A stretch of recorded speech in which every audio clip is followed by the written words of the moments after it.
आप सभी का आध्यात्मिक यात्रा के YouTube चैनल में बहुत बहुत स्वागत है।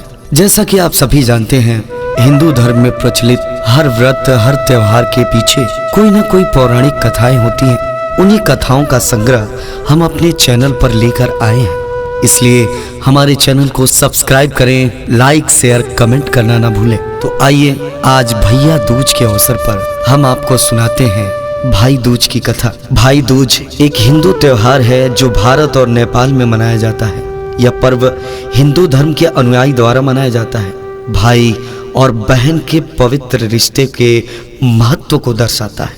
ये रक्षाबंधन जैसे ही लोकप्रिय उत्सव के समान है। इस विशेष अवसर पर भाई अपनी बहनों को ढेर सारे उपहार देते हैं और बहनें अपने भाइयों को मिठाइयाँ खिलाती हैं। तो आइए हम सुनाते हैं आपको आज भाई दूज के अवसर पर भाई दूज की कथा। एक बुढ़िया थी, उसके 7 बेटे और एक बेटी थी। बेटी की शादी हो चुकी थी। जब भी उसके बेटे की शादी होती, फेरों के समय एक नाग आता और उसके बेटी को डस लेता था। बेटा वहीं खत्म हो जाता था, बहू विधवा हो जाती थी। इस तरह उसके कुल 6 बेटे मर गए। 7वें की शादी होनी बाकी थी। इस तरह अपने बेटों के मर जाने के दुख से बुढ़िया रो रो के अंधी हो गई थी। भाई दूज आने को हुई तो भाई ने कहा कि मैं बहन से तिलक कराने जाऊंगा। माँ ने कहा ठीक है। उधर जब बहन को पता चला कि उसका भाई आ रहा है तो वह खुशी से पागल होकर पड़ोसन के घर गई और पूछने लगी कि जब बहुत प्यारा भाई घर आए तो क्या बनाना चाहिए। पड़ोसन उसकी खुशी को देखकर जल भुन गई और कह दिया कि रसोई से दूध ले, घी में चावल पका।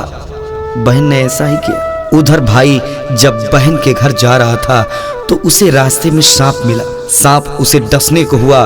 भाई बोला, तुम मुझे क्यों डस रहे हो? सांप बोला, मैं तुम्हारा काल हूं और मुझे तुमको डसना है। भाई बोला, मेरी बहन मेरा इंतजार कर रही है। जब मैं तिलक करा के वापस लौटूंगा तब मुझको डस लेना। सांप ने कहा, भला आज तक कोई अपनी मौत के लिए लौट के आया है जो तुम आओगे? भाई ने कहा, अगर तुझे यकीन नहीं है तो तू मेरे झोले में बैठ जा। जब मैं अपने बहन से तिलक कर लूं तब तू मुझे डस लेना। सांप ने ऐसा ही किया। भाई बहन के घर पहुंच गया। दोनों बड़े खुश हुए। बहन जल्दी से खाना दे, बड़ी भूख लगी है।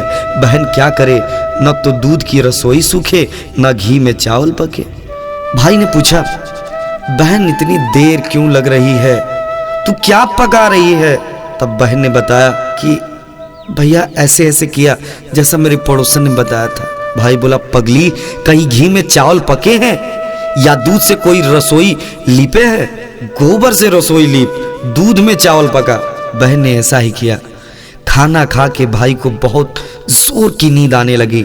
इतने में बहन के बच्चे आ गए। बोले, मामा मामा हमारे लिए क्या लाए हो? भाई बोला, मैं तो कुछ नहीं लाया। बच्चों ने वह झोला ले लिया जिसमें सांप था और जैसे ही उसे खोला उसमें से हीरे का हार निकला। बहन ने कहा, भैया तूने बताया नहीं कि तू मेरे लिए इतना सुंदर हार लाए हो। भाई बोला, बहना तुझे पसंद है तो तू ले ले, मुझे हार का क्या करना। अगले दिन भाई बोला, मुझे जाना है, मेरे लिए खाना रख दे। बहन ने उसके लिए लड्डू बनाकर एक डिब्बे में रख के दे दिए। भाई कुछ दूर जाकर थक कर एक पेड़ के नीचे सो गया। उधर बहन के बच्चों को जब भूख लगी तो माँ से कहा कि खाना दे दो। माँ ने कहा, खाना अभी बनने में देर है। तो बच्चे बोले कि मामा को जो रखा है वही दे दो। तो वह बोली कि लड्डू बनाने के लिए बाजरा पीसा था, वही बचा पड़ा है चक्की में, जाओ खा लो। बच्चों ने देखा कि चक्की में तो सांप की हड्डियां पड़ी हैं। यह बात आकर माँ को बताई तो बड़ी बावनी से होकर भाई के पीछे भागी। रास्ते भर लोगों से पूछती, किसी ने मेरा गैल बटोई देखा? किसी ने मेरा बावड़ा से भाई देखा? तब एक ने बताया कि कोई लेता तो है पेड़ के नीचे, देख ले वही तो नहीं। भागी भागी पेड़ के नीचे पहुंची, अपने भाई को नींद से उठाया। भैया भैया, कहीं तूने मेरे लड्डू तो नहीं खाए? भाई बोला, ये ले तेरे लड्डू। नहीं खाए मैंने, ले दे के लड्डू ही तो दिए थे। उसके भी पीछे पीछे आ गई। बहन बोली, नहीं भाई तू झूठ बोल रहा है, जरूर तूने खाया है, अब तो मैं तेरे साथ ही चलूंगी। भाई बोला, तू ना मान रही है तो चल फिर। चलते चलते बहन को प्यास लगी। वो भाई को कहती कि मुझे पानी पीना है। भाई बोला, अब मैं तेरे लिए यहाँ पानी कहाँ से लाऊं? दूर कहीं चील उड़ रही है, चली जा, वहां शायद तुझे पानी मिल जाए। तब बहन वहां गई और पानी पीकर जब लौट रही थी तो रास्ते में देखती है एक जगह जमीन में 6 सिलाएं गड़ी और एक बिना गड़े रखी हुई है। उसने एक बुढ़िया से पूछा कि ये सिलाएं कैसी है। उस बुढ़िया ने बताया कि एक बुढ़िया है, उसके 7 बेटे थे, 6 बेटे तो शादी के मंडप में ही मर चुके हैं, तो ये उनके नाम की शिलाएं हैं और जमीन में गड़ी हैं। अभी 7वें की शादी होनी बाकी है, जब उसकी शादी होगी तो वह भी मंडप में मर जाएगा, तब ये 7वीं शिला भी जमीन में गड़ जाएगी। ये सुनकर बहन समझ गई कि शिलाएं किसी और की नहीं बल्कि उनके भाइयों के नाम की है। उसने उस बुढ़िया से अपने 7वें भाई को बचाने का उपाय पूछा। बुढ़िया ने उसे बतला दिया कि वह अपने 7वें भाई को कैसे बचा सकती है। सब जानकर वह वहां से बाल खुले करके पागलों की तरह भाई को गालियां देती हुई चली गई। भाई के पास आकर बोली, तू तो जलेगा, कूटेगा, मरेगा। भाई उसके ऐसे व्यवहार को देखकर चौंक गया, पर उसे कुछ समझ में नहीं आया। इसी तरह दोनों भाई बहन माँ के घर पहुंच गए। थोड़े समय के बाद भाई के लिए रिश्ते आने लगे, उसकी शादी भी तय हो गई। जब उसके भाई को सभी सेहरा बनाने लगे तो वो बोली, इसको क्यों सेहरा बंधेगा, सेहरा तो मैं पहनूंगी, ये तो जलेगा, मरेगा। सब लोगों ने परेशान होकर सेहरा बहन को दे दिया। बहन ने देखा कि उसमें कलंगी की जगह सांप का बच्चा था। बहन ने उसे निकाल के फेंक दिया। जब भाई घोड़ी चढ़ने लगा तो बहन फिर बोली, ये घोड़ी क्यों चढ़ेगा, घोड़ी तो मैं बैठूंगी, ये तो जलेगा, मरेगा, इसकी लाश को चील कौवे खाएंगे। सब लोग बहुत परेशान, सबने उसे घोड़ी पर भी चढ़ने दिया। अब जब बारात चलने को हुई तब बहन बोली, ये क्यों दरवाजे से निकलेगा, ये तो पीछे के रास्ते से जाएगा, दरवाजे से तो मैं निकलूंगी। जब वह दरवाजे के नीचे से जा रही थी तो दरवाजा अचानक गिरने लगा। बहन ने एक ईंट उठाकर अपनी चुनरी में रख ली, दरवाजा वहीं का वहीं रुक गया। सब लोगों को बड़ा अचंभा हुआ। रास्ते में एक जगह बारात रुकी तो भाई को पीपल के पेड़ के नीचे खड़ा कर दिया। बहन कहने लगी, ये क्यों छांव में खड़ा रहेगा, ये तो धूप में ही खड़ा होगा, छांव में तो मैं खड़ी होंगी। जैसे ही वो पेड़ के नीचे खड़ी हुई, पेड़ गिरने लगा।